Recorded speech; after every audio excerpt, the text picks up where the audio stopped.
आदाब इस्तकबाल, मैं हूं आपकी मेजबान मायरा बट। बुलेटिन की शुरुआत करते हैं इस वक्त की अहम सुर्खियों के साथ। उमर अब्दुल्ला ने कहा कि उन्हें सुप्रीम कोर्ट से हैं काफी उम्मीदें, कहा हर इंतखाबात में लेंगे हिस्सा।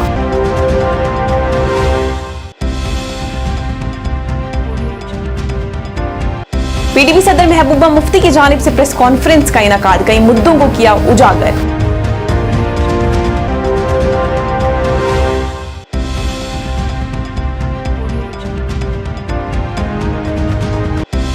जिला श्रीनगर में एटीएम गार्ड्स का मुजाहिरा, मांगे पूरी करने की मांग।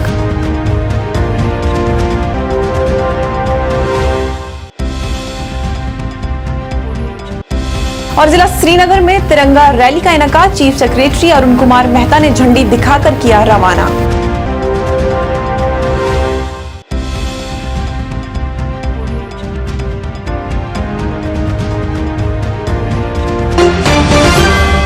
अब खबरें तफसील के साथ। उमर अब्दुल्ला ने कहा कि दफा 370 की मनसूखी से जम्मू कश्मीर के साथ जो कुछ भी हुआ वो गैर आईनी और गैर कानूनी था। कहा कि अब उन्हें सुप्रीम कोर्ट से ही इस सिलसिले में उम्मीद रखनी चाहिए। कहा कि जम्मू कश्मीर में जब भी इंतखाबात कराए जाएंगे उनकी जानिब से वो हर इंतखाबात में हिस्सा लेंगे। इस मौके पर उन्होंने दीगर बातें भी की। और धमकाने की जरूरत महसूस हो रही है, बड़ा अफसोस है। It's almost tantamount to contempt of court. साहब, पंचायत इलेक्शन आने वाले हैं, क्या एनसी इसमें पार्टिसिपेट करेंगे? मैंने तो ऐसा कोई अभी तक तो ऐसा कोई नोटिफिकेशन देखा नहीं। जहां तक असेंबली में इलेक्शन में हिस्सा लेने वाली बात है, हमने तो पहले ही कहा हुआ कि हम हर इलेक्शन में हिस्सा लेंगे, चाहे वो पंचायत हो, चाहे वो यूएलबी हो, चाहे पार्लियामेंट हो, चाहे असेंबली हो। क्यों नहीं लेंगे? लेंगे। बस नो कॉन्फिडेंस मोशन लाया जा रहा है, तो क्या कुछ टेक है एनसी का उसमें? बाहर चलो।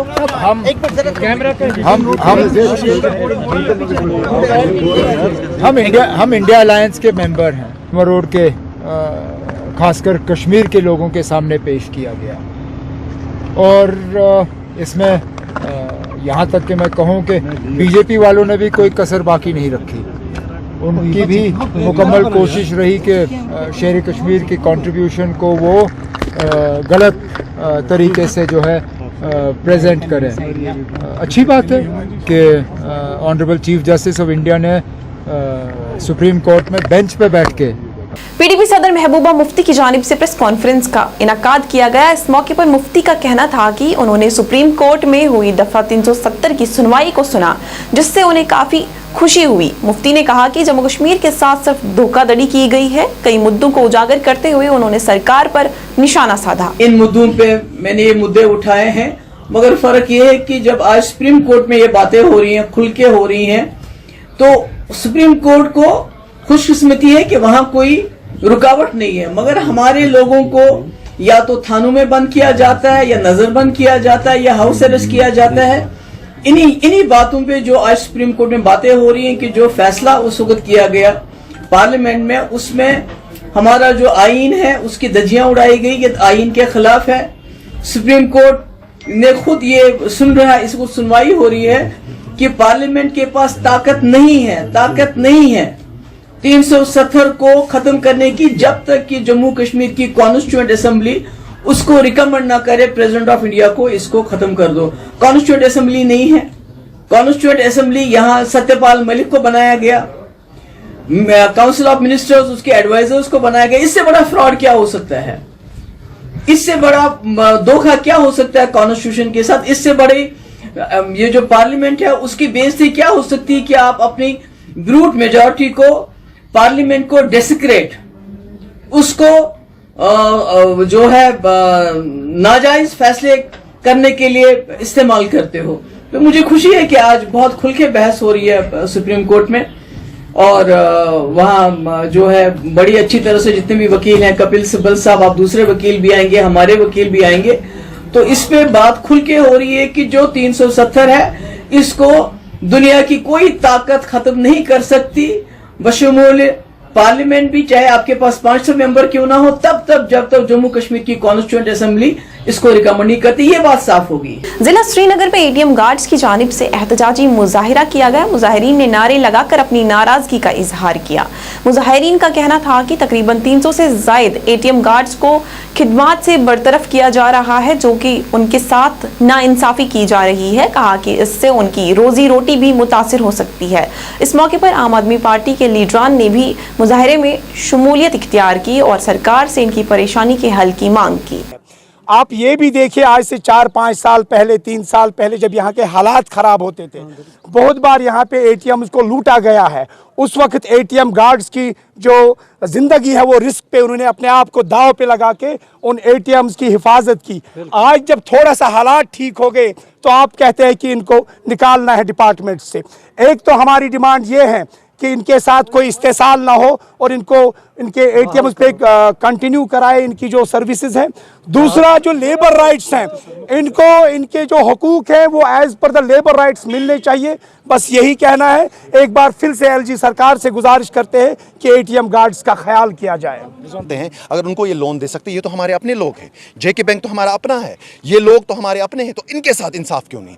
आप मुझे बताइए, 2022 से 23 तक जो फिस्कल ईयर रहा है उसमें जो है जे&के बैंक का सबसे हाईएस्ट प्रॉफिट हुआ है 139%, 1200 करोड़ के करीब, और उसी बीच में आप इनको निकालते हैं।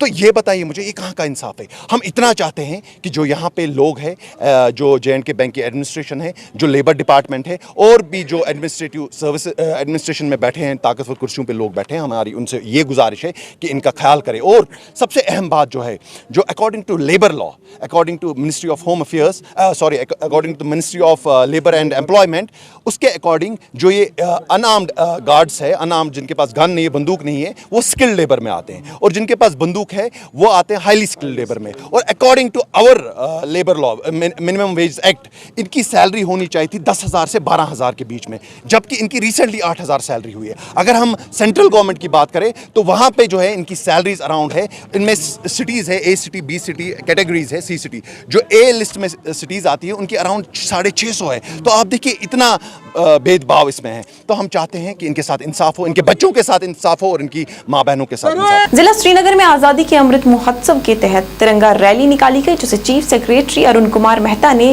रैली को झंडी दिखाकर रवाना किया। इस दौरान divisional commissioner Kashmir Vijay Kumar Bidhuri, deputy commissioner Srinagar Mohammad Ejaz Asad भी वहां मौजूद रहे। बता दूं, रैली के बाद चीफ सेक्रेटरी ने लाल चौक श्रीनगर का भी दौरा किया और वहां चल रही तैयारियों का जायजा लिया। को एक संदेश दिया है कि हम लोग पंचप्रण जो हैं, जिसमें कि बहुत मूलभूत बातें हैं कि भारत को विकसित देश बनाना है 2047 तक, और जम्मू कश्मीर को विकसित बनाना है। इसी तरह से गुलामी की मानसिकता से बाहर निकलना है, और हमें अपने जो हमारी ट्रेडिशन है उस पर हमें फ़ख्र होना चाहिए, उस पर हमें नाज होना चाहिए। क्योंकि अगर आप देखेंगे तो हम लोग की जो परंपरा रही है, कुछ सालों के इतिहास छोड़ दें अगर हम, तो भारत सबसे विकसित देशों में से एक हुआ करता था। तो हमें उसी जगह पहुंचना है जहां पे हम हमेशा से रहते आए हैं, जो कि, और मुझे पूरा यही है कि आज के बच्चे जो पार्टिसिपेट करना है पूरे फंक्शन में, उनके से बहुत प्रेरणा मिलेगी। सर, 15 अगस्त की तैयारियां कहाँ तक हैं और किस तरीके का जश्न देखने को मिलेगा सर? अच्छा जश्न होगा और अच्छी तरह से इंतज़ाम है, और आप लोग भी आना उसमें। तो सर, सिक्योरिटी के लिहाज से किस तरीके से? सिक्योरिटी के हालात ठीक रहेंगे और ठीक ही हैं, और उसमें किसी को परेशानी नहीं होनी चाहिए। सर, सुनने में आया कि लाल चौक और कई स्मार्ट सिटी के प्रोजेक्ट भी इस इंडिपेंडेंस डे पे स्टार्ट हो जाएंगे सर। उसमें कहाँ किस हद तक तैयारियां हैं और क्या क्या 15 अगस्त पे देखने को मिलेगा सर? बहुत सारे प्रोजेक्ट तो हो गए हैं जो कि आप लोग को दिखने शुरू हो गए होंगे। G20 के पहले बहुत सारे काम पूरे हुए थे, और लाल चौक पे जो, जिसको हम लोग अब श्रीनगर स्क्वायर का नाम बोलते हैं या श्रीनगर प्लाजा का नाम बोलते हैं, तो उसके पहले हो जाएगा। घंटाघर उसके पहले हो जाएगा।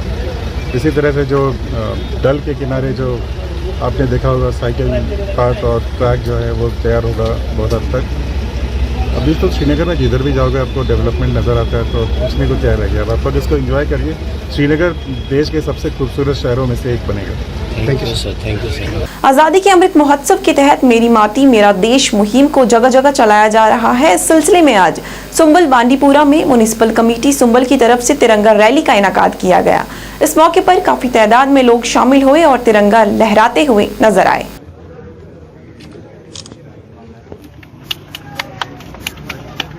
देखिए, जो आज यहाँ पे जो प्रोग्राम हुआ इसमें ऑलरेडी गवर्नमेंट की गाइडलाइंस है 9 से लेकर 30 तक।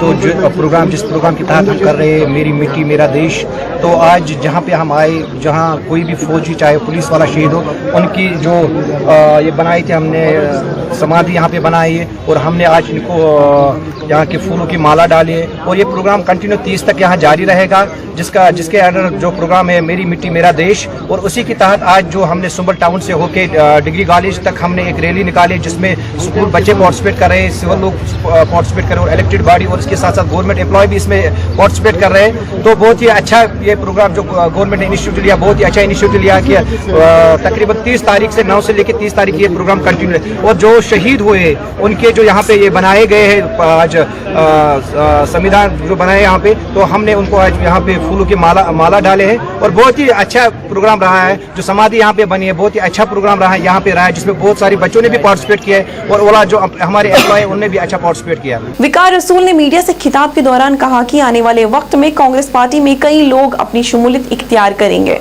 विकार रसूल ने कहा कि आम आदमी पार्टी और डेमोक्रेटिक प्रोग्रेसिव आजाद पार्टी अब खत्म होने की कगार पर है। उन्होंने कहा कि कांग्रेस वाहिद एक ऐसी पार्टी है जो बीजेपी के साथ नहीं जा सकती और वाहिद एक ऐसी पार्टी है जिस पर जम्मू कश्मीर की आवाम को भरोसा है। पूरे हिंदुस्तान को इन्होंने आजाद कराया अंग्रेजों से। जहां तक ज्वाइनिंग का ताल्लुक है, गुलाम नबी आजाद साहब की पार्टी कांग्रेस से ही टूट के बनी थी। तो पिछले साल आपने देखा जब पंजाब इलेक्शन हुआ तो आम आदमी पार्टी का एक थोड़ी सी वेव बन गई थी जम्मू कश्मीर में। लेकिन आज 1 साल होने के बाद जब गुलाम नबी आज़ाद की पार्टी बनी थी और उससे पहले आम आदमी पार्टी आई थी, आज दोनों का जो सिस्टम है वो लगभग अब फिनिश हो चुका है। आम आदमी पार्टी तो कम्प्लीटली फिनिश हो चुकी है और गुलाम नबी आज़ाद साहब में जो लोग गए, पार्टी में जो लोग गए थे, वो लगभग 80% x deputy CM, x PCC president, ministers, MLAs, x MLCs. और आपने जो देखा हाजी रशीद साहब पे जो इल्ज़ाम लगाए फिर उसको एक्सपेल किया गया, वो इस बात की अक्कासी थी कि हाजी रशीद साहब ऑलरेडी कॉन्टैक्ट में थे कांग्रेस के, वो चाहते थे कांग्रेस में वापस आना, लेकिन उनकी पार्टी ने सुना तो उन्होंने एक्सपेल किया। अभी श्यामलाल भगत जो एमएलसी थे रहे हैं, नरेश गुप्ता एक सीनियर मोस्ट कांग्रेस के लीडर थे, अभी डीएपी में थे, 2-3 बार एमएलसी भी रहे हैं, डिस्ट्रिक्ट प्रेसिडेंट 18 साल रहे हैं, वो भी कांग्रेस में वापस आए। अगर उन लोगों का भी डीएपी को एडवांस में पता चलता तो उन्होंने उनको भी एक्सपेल किया होता। तो उनका सिस्टम ये है कि जब वो सुनते हैं कि कोई आदमी उनकी पार्टी से निकल रहा है तो वो उसको एक्सपेल करने की वो जो बनाते हैं लोगों में एक परसेप्शन कि हमने जी एडवांस में एक्सपेल कर दिया। तो ले दे के काफ़ी लोग अभी भी हैं, क्योंकि अचानक दिल्ली में ज्वाइनिंग का डेट फिक्स हुआ तो काफ़ी लोग आ नहीं पाए। मुझे लगता है अब तो दिल्ली में नहीं लेकिन जम्मू कश्मीर में हम आने वाले दिनों में एक बहुत बड़ी ज्वाइनिंग करने वाले हैं। देखिए, जहां तक डीएपी का ताल्लुक है, डेमोक्रेटिक आज़ाद पार्टी, अब वो ज़मीन पे रही नहीं, बहुत कम है। अब उनको तो अपने उसमें कुछ ना कुछ सफाई में कहना ही है। आप किसकी बात कर रहे हो? हाजी रशीद इलेक्शन 2 बार जीता है, पीरजादा सईद साहब 3-4 बार एमएलए रहा, जो भी वहाँ से निकला, चाहे वो डीडीसी मेंबर इलेक्टेड निकला, बिलाल देवा साहब निकला, साइमा जी निकली, इलेक्टेड डीडीसी है, प्रोविंशियल प्रेसिडेंट है, अनायतुल्लाह राथर निकला, इलेक्टेड डीडीसी है, इलेक्टेड लोग वहाँ से हमारी पार्टी में शामिल हुए कुछ महीनों से। तो ऐसे कैसे बोल सकते हैं कि जो आया और दफा हो जाए? मुझे नहीं लगता है अब उस पार्टी का कुछ रहा। आने वाले दिनों में मुझे लग रहा है वो जैसे आम पार्टी का चिराग बुझ गया, अब इसका भी शायद मुझे लग रहा है चिराग बुझ ही जाएगा। कांग्रेस पार्टी जो है सेकुलर पार्टी है, जम्मू कश्मीर के लोग इस पे भरोसा करते हैं। कांग्रेस ही वो पार्टी है जो कभी बीजेपी के साथ नहीं जा सकती। आप बाकी पार्टियों का आप देख सकते हो, कुछ तो बीजेपी के साथ अलायंस में रही हैं और कुछ अलायंस में है, जैसे डीएपी है। 100% अलायंस में है वो बीजेपी के साथ। हर एक सबूत हमारे पास है, एक एक सबूत हमारे पास है, छोटे छोटे सबूत हमारे पास है। हमें पता है कि सोपोर के बस स्टैंड में अवाम को कई तरह की परेशानी का सामना करना पड़ रहा है। हमारे नुमाइंदे से बात करते हुए अवाम ने अपनी परेशानी को उजागर किया। उनका कहना था कि यहाँ पर दुकानदारों की जानिब से जमीन पर गैर कानूनी तरीके से कब्जा किया हुआ है। कहा कि कोई भी इस मसले को संजीदगी के साथ नहीं ले रहा है। उन्होंने इंतजामिया से उनके मसले को जल्द से जल्द हल करने की अपील की।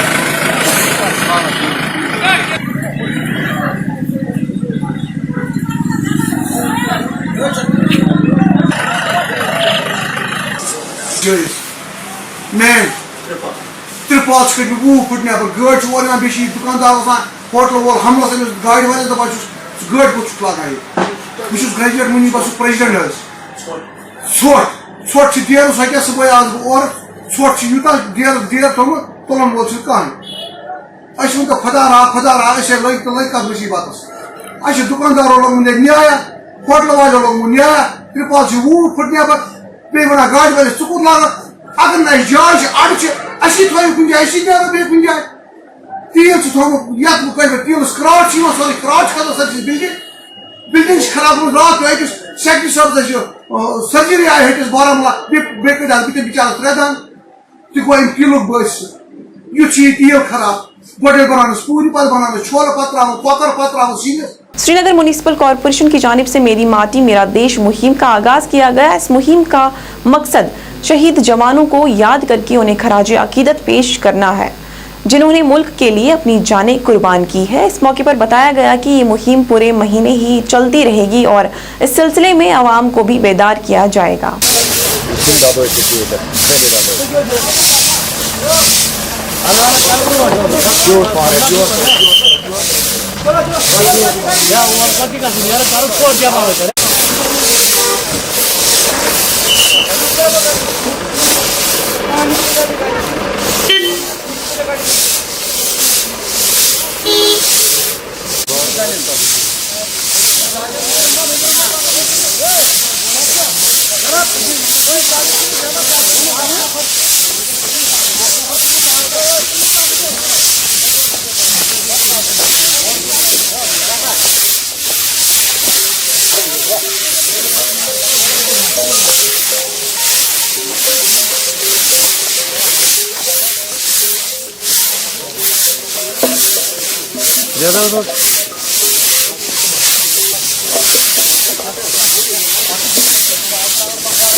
सलेहट से लेकर आरएसपुरा कोठा मोड़ तक बिजली की तार की वजह से काफी परेशानी है।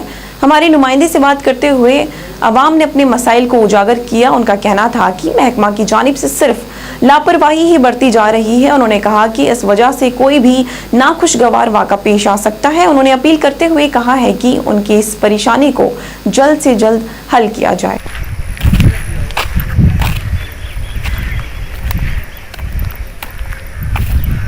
सर गौरमेंट आखे स्मार्ट मीटर लाना मगर स्मार्ट मीटर ये तको इतने नहीं कोठे को लगी है स्लैड तक तको क्योंकि तारा टच हो दी मासा भी तूफान चलता है तारा टच हो जाए मैं कि इतने जान जाने का खतरा है जी मतलब सलैर तो लीए तो जो कोठे मोड़ तक जड़ियाँ मतलब लाइना लगी तो तारा लगी दी ना ये बिल्कुल खंबे ने कन्नै टच होंगे और इनके कन्नै रस्सियां लोकें बनिए तो खंबे मतलब साइड की दियां तो जिसलै तूफान आता ना तो उसलै मतलब कि ना खंबे कन्नै साट होंगे साट होने का खतरा है मतलब कोई जानी नुकसान होने का खतरा है तो अस मैहकमे अगे अरदास करने कि फौरी तौर पर कार्रवाई की जाए ताकि मतलब किसी नुकसान जानी नुकसान नहीं हो सके। ये अरदास है साड़ी महकमे अगे। JKC के उर्दू खबरनामे में अब इतना ही। मुझे और मेरी पूरी टीम को दें इजाजत। आप इसी तरीके से देखते रहिए JKC न्यूज। अल्लाह हाफिज। जानकी सैनिटेशन नौशहरा रजौरी, जहां आपको मिलेंगी फ्लोर टाइल्स, वॉल टाइल्स और सेंटर फिटिंग की बेहिसाब